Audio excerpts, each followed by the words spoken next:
Nazria, Mobilization Assistant for Greenpeace Africa.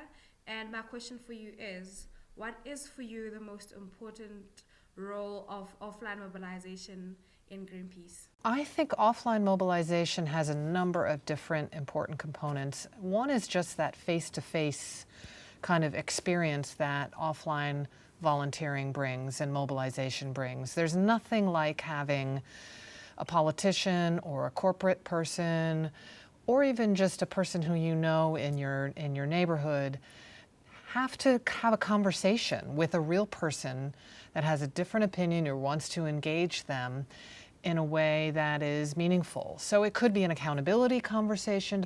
It could be a conversation about getting others to engage and join in. But that type of face-to-face kind of time for me, I think, is really important. And it shows that people are going to show up. So along with that, a second clearly is just mobilization out in the streets, whether that be mass NVDA or other ways of just showing what we want and what we think about.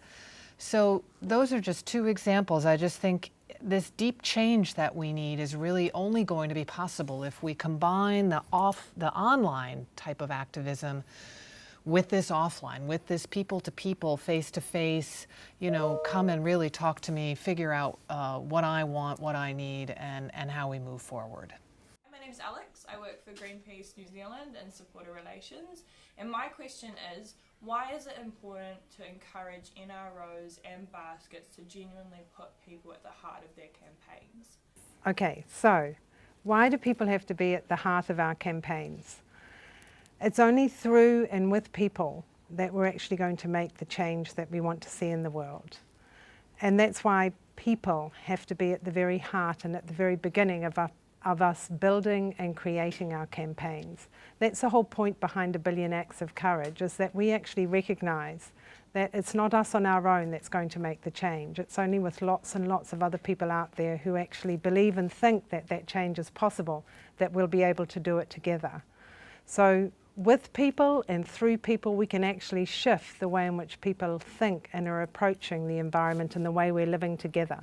So that's why people have to be at the very heart of what we do.